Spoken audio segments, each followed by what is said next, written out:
Ikaw ba yung tipo ng tao na tuwing may pinagdadaanan ang lagi mo na lang tinatanong sa Lord, Lord, bakit ako? Bakit hindi? Or ikaw ba yung tipo ng tao na tuwing may pinagdadaanan lagi mo na lang kinukumpira yung sarili mo sa kapitbahay mo na ikaw pala dasal, mas madasaling ka kumpira dun sa kapitbahay mo pero yung kapitbahay mo mas blessed kesa sa'yo. Yan ang pag-uusapan natin sa bagong segment ng channel natin na pinamagatang Sharing is Caring.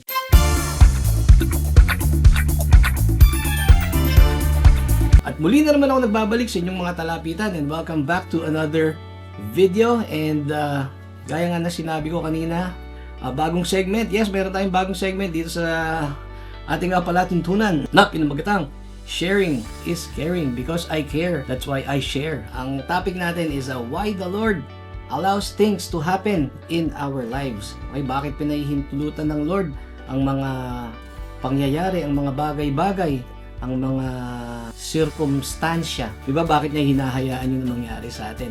Okay, huwag mo isipin na kasi kadalasan pag may nangyayari sa atin, ang iniisip natin kagad automatic, lalo na ibang tao, isipin, pag may nangyayari sa atin, ako pinaparusahan ng Lord yan. O kaya, minamalas ka. Walang malas. Hindi galing sa Lord yung malas. So, huwag mong iisipin yun. Pero, kung halimbawa ng mga may nagawa ka, kailangan mo lang ihingi ng tawad yan sa Lord. Alam niyo naman na we have a loving and forgiving Father. So, kailangan mo lang i-ask for forgiveness. Pero, pag hiningi mo ng tawad, siguro mo hindi mo na uulitin. Okay? Kasi, ibig sabihin nun, pag humingi ka ng tawad, tapos inulit mo, ibig sabihin, hindi ka sorry. Pero pagka nag-sorry ka sa Lord at hindi mo na inulit, hindi mo na ginawa ulit, ang ibig sabihin, yun ang tinatawag na repentance. So, huwag mo isipin na pinaparusahan ka niya. Okay? Or minamalas ka kasi nga, mahal na mahal ka ni Lord. Okay? Tandaan mo yun ha. Iba nga, Jesus loves you. Alam mo ba, sa sobrang pagmamahal ng Lord sa'yo, kung ba't ko nasabing mahal na mahal ka ni Lord? Kasi pinapanood mo nga itong video na ito. Meron siyang message para sa'yo. At ito yun. Okay, so sana excited ka kasi ako excited na i-share to sa inyo. So the Lord allows many things to happen in our lives for so many reasons na siya lang ang nakakaalam. So pwedeng He is testing your faith. May gusto siyang baguhin sa atin, di ba? Sa pag-uugali natin. Iniiwas ka niya sa kapahamakan. Kasi usually pag may mangyari sa atin, ang attitude natin kadalasan is sugod, mga kapatid, di ba? So minsan, i-allow niya yung mga certain things to happen para maiiwas niya tayo sa kung ano mga sakuna na pwedeng mangyari sa atin. Madami pang pwedeng reason, but the ultimate reason gusto niyang mapalapit ka sa Kanya. Pag nagkakasakit tayo, pag meron tayong problema with the relationship, pag sa natuturete tayo, hindi natin maintindihan kung ano yung nangyayari sa atin. Kadalasan, tinatawag ng Lord yung attention natin, kumakatok siya. Diba? Sa pinto ng puso natin. And He is calling you out. Kaya huwag mo nang pilitin na intindihin bakit na ikaw yung taong palasimba, nagtatights, palatulong, pero ikaw pa yung hindi nabibless ba? Di ba? Samantalang yung kapitbahay mo na gabi-gabi na lang na lasing, sampu-sampu pa yung auto, di ba? Sila pa yung feeling mo na blessed na tapos ikaw nga, jeep na nga lang, wala pang pamasahe, di ba? So, huwag mo na piliting intindihin kung ano yung nangyayari sa'yo. Basta ang tandaan mo lang, the Lord allows things to happen in our lives for so many reasons. Anong pwede mong gawin tuwing may pinagdadaanan ka? Tatlong bagay na pwede mong gawin. Okay, number 1 is trust in the Lord. Kailangan mo magtiwala sa Panginoon. Okay, all you need to do is trust in the Lord. Magtiwala ka lang na meron siyang purpose sa lahat ng bagay na nangyayari sa buhay natin, sa buhay mo. Okay? Huwag mo nang pilitin intindihin kung bakit ikaw pa. Sabi nga sa Proverbs chapter 3 verse 5, trust in the Lord with all your heart and lean not on your own understanding. Okay? Huwag mong intindihin sa iyong sariling pangunawa dahil mahina ang ating kokote pagdating sa mga bagay na huwag mo lang intindihin ba't ikaw, bakit hindi, di ba?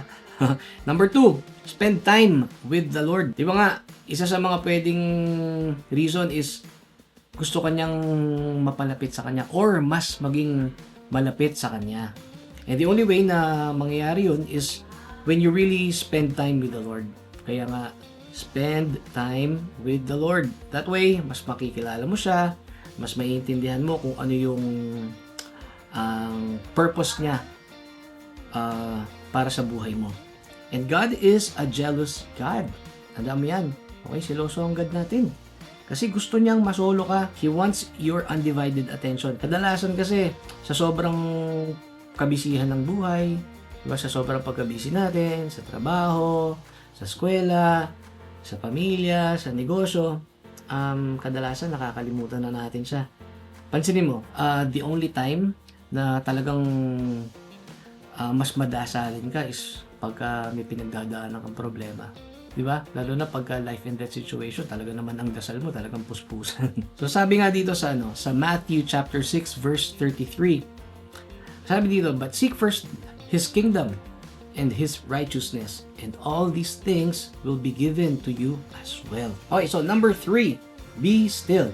Sabi nga sa Psalms chapter 46 verse 10, He says, be still and know that I am God. I will be exalted among the nations. I will be exalted in the earth.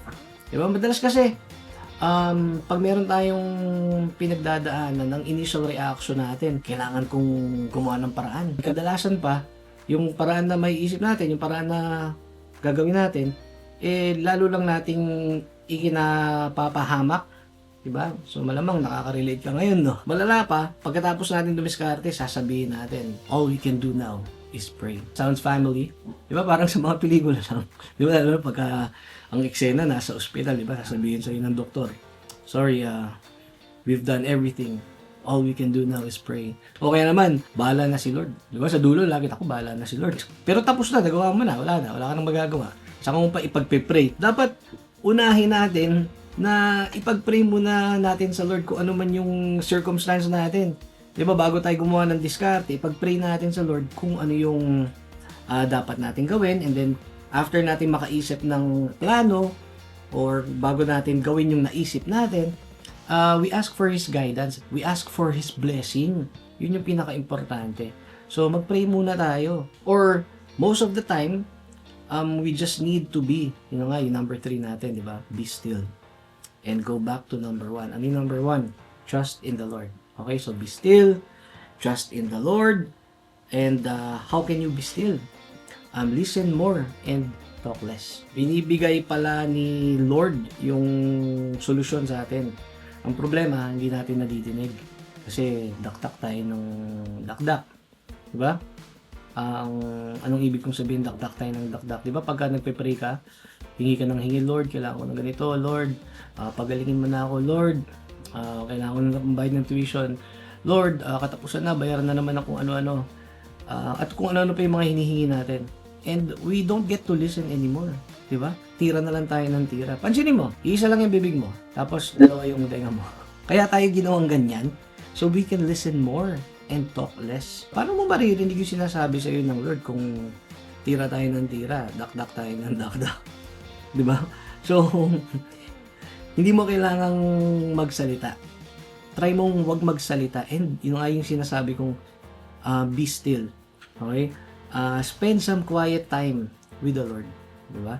You meditate, you enjoy His presence. Kasi, bago mo pa naman hingin yung mga gusto mong hingin, di ba? Bago pa man tayo magdasal sa Kanya, alam na naman ni Lord yung mga kailangan natin, yung mga pangangailangan natin. Because He is an all-knowing God. Ganun kalupit ang Lord natin. Kaya nga, isa lang ang bibig natin. Tandaan mo yan, ha? Dalawa ang tenga. Okay, so a quick recap.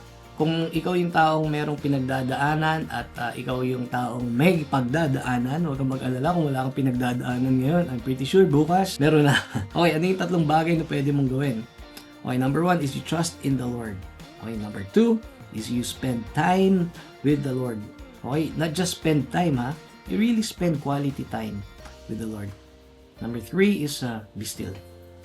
Pakinggan mo kung ano yung message ng Lord for you. So maraming salamat sa panonood sa ating first episode dito sa Sharing is Caring because I care, that's why I share. If you were blessed, if you were encouraged from this video, huwag mag-atubiling i-share sa inyong mga mahal sa buhay, lalo na dun sa mga sa tingin nyo merong kailangan. And I'm pretty sure lahat naman tayo kailangan itong message na to. Kita-kits on the next episode. Hanggang dito na lang. And always wear that smile because Jesus loves you. Thank you po.